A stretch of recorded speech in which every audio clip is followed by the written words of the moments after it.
quinoa. Donc la Bretonne quinoa, c'est une race locale et rustique, c'est la plus petite race bovine française, avec une hauteur moyenne de 1,7 m au garrot pour un poids de 400 kg pour les vaches. Elle est caractérisée par une grande rusticité, puisqu'elle est globalement très résistante aux maladies et capable de se satisfaire de pâturage assez pauvre et de fourrage grossier, et peut contribuer ainsi à l'entretien de paysages naturels fragiles. Elle est caractérisée par une production moyenne de 3600 litres par an, et c'est un lait très riche qui peut servir à la fois en consommation, mais qui peut être transformé pour produire soit notamment du beurre, mais des laits fermentés tels que le rigon, des fromages frais affinés, et puis le fameux gouette dont je vais vous parler maintenant. Donc, ce qu'il faut savoir, c'était une race qui était menacée d'extinction il y a 50 ans. En 1862, la Bretonne quinoa était la première race bovine française, et on lui avait même dédié un livre généalogique de Herbic en 1864. Dans les années 1900, cette race était à l'apogée, puisque le cheptel français était représenté à peu près par 700 000 vaches. Et puis, petit à petit, avec l'introduction de nouvelles races de vaches plus productives, on a vu cette espèce décroître très fortement. Et en 1975, l'effectif ne comptait plus que 15 000 vaches. Et le constat, c'était que l'extinction était quasi inéluctable si rien n'était engagé.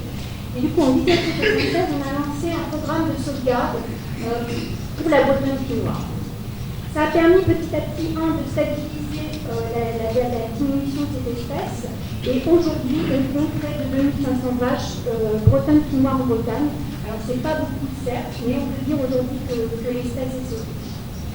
Et on affine la Bretonne quinoa emblématique qui a servi d'égérie au Salon de l'agriculture en France en 2018. Donc, parallèlement, le gouette, qui est un produit patrimonial issu de la tradition culinaire bretonne, est fabriqué avec ce fameux lait de vache de Bretonne quinoa. Donc, c'est un produit laitier fermenté traditionnel, issu d'un levain naturel, et c'est très important, on n'ajoute pas de ferments commerciaux, et qui est principalement, voire tout le temps, fabriqué à la ferme. Il y a une marque déposée, et le volume de production annuel était en 2018 de 37 000 tonnes de gouette produit. Donc c'est une vente qui se fait exclusivement en circuit court, majoritairement au niveau de la ferme, sur les marchés locaux, et voire une petite partie assez conséquente aussi dans des magasins spécialisés des magasins de vie. Donc les caractéristiques de ce fameux gouette, c'est une texture ferme et laiteuse, c'est un goût. C'est différent du yaourt, à ne pas confondre avec le yaourt. Et on a une présence de crème jaune en surface qui caractérise ce produit. Donc, comme je vous le disais, c'est un levain naturel qui est utilisé pour fabriquer le gouette, on n'utilise pas clairement commerciaux. Donc, concrètement, on pratique un ensemencement par repiquage, c'est-à-dire qu'on utilise une portion de la fabrication précédente qui sert de levain pour ensemencer la fabrication suivante. Et c'est donc une technique de backstocking globalement bien connue. Donc le levain est maintenu dans le temps et peut se transmettre entre les éleveurs.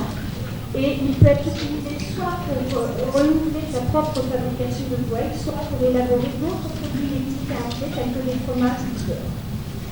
Donc très rapidement, on parle d'un lait entier non standardisé qui est pasteurisé entre 85 et 90 degrés, refroidi assez vite en moins de 45 minutes, ensemencé par 5 à 10% du ferment gouette.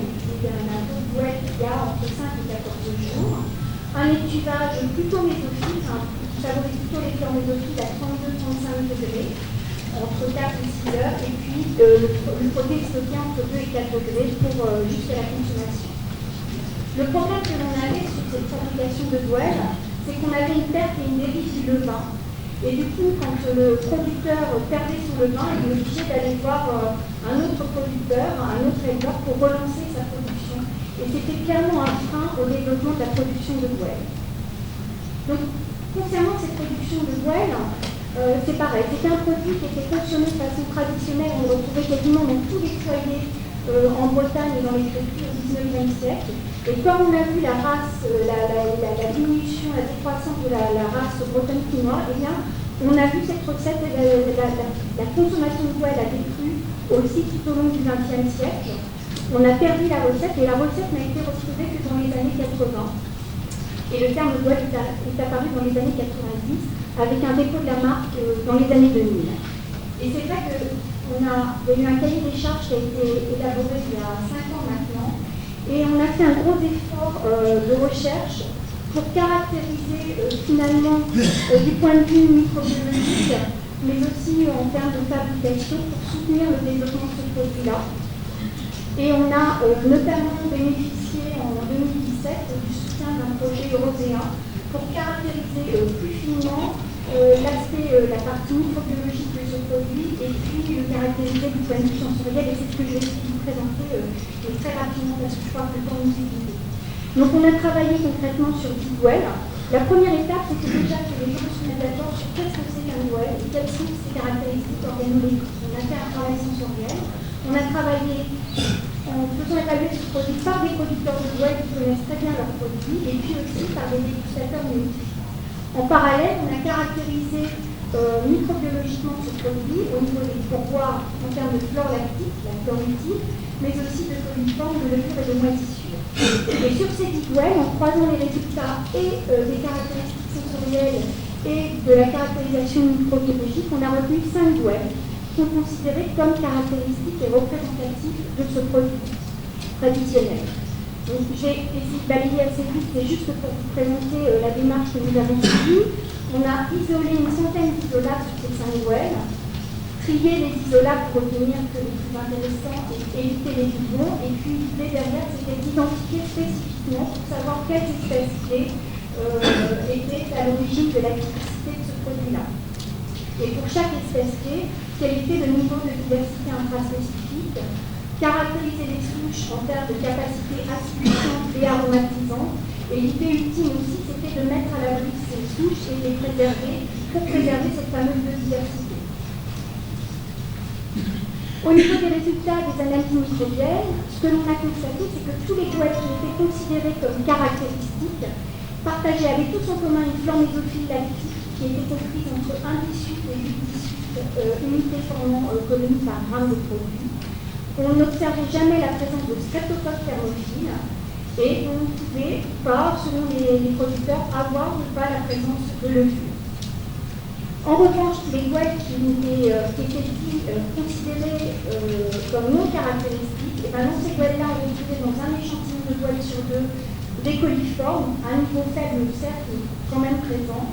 Et dans 3/4 des échantillons de goëles considérés comme non caractéristiques, on avait à la fois des streptocoques thermophiles et des lactobacilles thermophiles qui sont caractéristiques d'un ferment yaourt. Et on pense que dans ces cas-là, du ferment yaourt avait été rajouté et ce qui a biaisé complètement la production du goël. Donc, ce qu'il faut retenir, c'est qu'à l'issue on a affiné nos analyses microbiologiques. Il vous reste 2 minutes. J'ai presque fini. On a mis en évidence que c'est un écosystème simple qui repose sur 2 espèces. Et pour faire très court, sur ces 2 espèces, en typant les souches de cette espèce, on a montré qu'on était capable de retracer les échanges historiques de ferments entre les producteurs. On a lyophilisé les souches d'intérêt et on a lyophilisé les souches d'intérêt pour les conserver et sécuriser ces souches au sein d'un centre de ressources biologiques. Et on s'est demandé si on pouvait réutiliser les souches en les associant pour faire un ferment spécifique web. Les essais sont en cours. On a voulu aussi travailler sur la sécurisation du levain goël dans son intégralité plutôt que de sécuriser les souches. C'était une autre approche. Donc ça sont des travaux qui sont en cours dans le cadre d'un travail de master et d'une thèse de l'UQAM Université. Et je vais abréger. L'idée, c'est mieux maîtriser pour maintenir les pratiques et maintenir les pratiques pour maintenir la diversité des produits traditionnels, mais aussi la diversité microbiologique sur laquelle reposent ces produits traditionnels. Donc, on a suivi globalement dans ce projet 2 approches. On a conservé les souches isolées pour sécuriser le levain. On a conservé les souches une fois isolées et on a voulu travailler sur la sécurisation du levain. 2 approches que je considère comme complémentaires. Quand on collecte et qu'on isole les souches, on travaille, on fonctionne de façon ex situ. Donc, on est hors du milieu naturel. Alors, c'est figé, mais c'est pérenne et c'est non soumis aux aléas abiotiques et biotiques. On a aussi travaillé sur la sécurisation de la production en protégeant l'habitat des espèces. On considère l'écosystème dans son intégralité. On est dans le milieu naturel, mais on suit la pression de sélection dynamique et on est soumis aux aléas biotiques et abiotiques. Et je considère vraiment, je pense que s'il faut retenir quelque chose, c'est que ces deux approches sont vraiment complémentaires. En résumé et pour conclure, on avait une race qui était menacée d'extinction dans les années 70 en mettant un plan de sauvegarde de l'espèce et en parallèle en développant un produit traditionnel associé. Eh bien, on a réussi à maintenir les deux. Alors, c'est un processus qui est très long, vous avez vu le temps, mais qui est payant au bout du compte. On a caractérisé l'écosystème microbien pour mieux maîtriser, en essayant de comprendre quelles étaient les espèces et les souches clés et en sécurisant ces souches. Donc on a montré qu'on avait un écosystème qui reposait principalement sur deux espèces bactériennes. On a aujourd'hui 25 souches clés qui sont conservées dans un centre de ressources biologiques de manière pérenne. Et on a travaillé sur la sécurisation de la production de gouelles, en travaillant sur les méthodes de conservation du vin dans son intégralité et sur la structuration du réseau de producteurs. Et notre idée vraiment ultime, et c'est encore là notre cheval de bataille, c'est vraiment maintenir la diversité microbienne par le maintien des pratiques artisanales et des produits traditionnels. Voilà, merci beaucoup.